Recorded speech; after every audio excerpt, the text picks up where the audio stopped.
কোনো চুক্তি সমঝোতা ছাড়াই আলোচনার টেবিল ছাড়লেন যুক্তরাষ্ট্র ইরানের প্রতিনিধিরা। তেহরানের অভিযোগ, ইসলামাবাদের বৈঠক থেকে বেরিয়ে যাওয়ার অজুহাত খুঁজছিল ওয়াশিংটন। তাদের অবাস্তব দাবি দেওয়ার কারণেই সম্ভব হয়নি শান্তি কাঠামো তৈরি। যুদ্ধ করে যা পায়নি, আলোচনার টেবিলে তা পেতে চেয়েছে যুক্তরাষ্ট্র, এমন অভিযোগও করে মার্কিন ভাইস প্রেসিডেন্ট জেডি ভ্যান্সের দাবি, ওয়াশিংটন সর্বোচ্চ চেষ্টা করলেও শর্ত মানেনি তেহরান। তবে এখনও কূটনীতির পথ বন্ধ হয়নি, ইঙ্গিত দিয়েছে দুই পক্ষই। বাংলাদেশের প্রথম 5D AI ইনভার্টার যুক্ত সর্বোচ্চ বিদ্যুৎ সাশ্রয়ী যমুনা এয়ার কন্ডিশনার। রাত পার হয়েছে আলোচনার টেবিলেই। পাকিস্তানের মধ্যস্থতায় 4.5 দশক পর মুখোমুখি বসেছিলেন যুক্তরাষ্ট্র ইরানের হাই প্রোফাইল ব্যক্তিত্বরা। বৈঠক দ্বিতীয় দিনে গড়ানোর খবর দিয়েছিল সংবাদ মাধ্যমগুলো।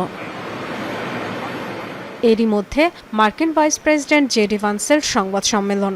জানালেন, টানা 21 ঘণ্টা আলোচনার পরও মূল ইস্যুগুলোতে একমত হতে পারেননি নেতারা।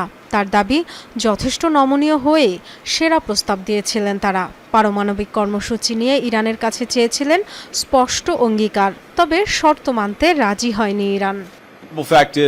আমরা রেড লাইনগুলো স্পষ্ট করেছি, কোন বিষয়গুলো মানিয়ে নেব এবং কোনগুলো নয়। তারা আমাদের শর্ত মেনে না নেয়কে বেছে নিয়েছে। আমরা পারমাণবিক কর্মসূচি ইস্যুতে ইরানের কাছ থেকে ইতিবাচক অঙ্গীকার চেয়েছি। এটাই প্রেসিডেন্ট ট্রাম্পের মূল লক্ষ্য ছিল। আন্তরিকভাবেই আলোচনা করেছি।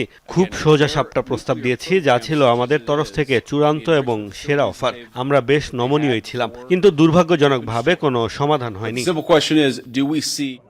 ইরানের দাবি, যুদ্ধের ময়দানে হেরে যাওয়ার পর মুখ রক্ষার প্রয়োজনে বৈঠকে বসেছে যুক্তরাষ্ট্র।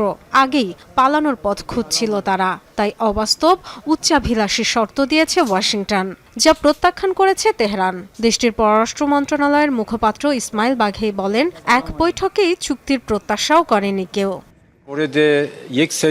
40 দিনের যুদ্ধের পর এই আলোচনা হয়েছে এবং অবিশ্বাস আর সন্দেহের একটি পরিবেশে হয়েছে বৈঠক। এটা স্বাভাবিক। আমরা শুরু থেকেই আশা করিনি যে এক বৈঠকেই চুক্তি হয়ে যাবে। কেউই তা প্রত্যাশা করেনি। হাই প্রোফাইল বৈঠকটি সমঝোতা ছাড়া শেষ হলেও লিখিত প্রস্তাবের মাধ্যমে আলোচনা চালিয়ে যাওয়ার ইঙ্গিত দিয়েছে তেহরান। তবে যুক্তরাষ্ট্রের সাথে সরাসরি কথা বলার আর কোনো পরিকল্পনা নেই বলেও জানিয়েছেন আলোচক দলের কয়েকজন প্রতিনিধি। Dorothy Tasrin, Jamuna news.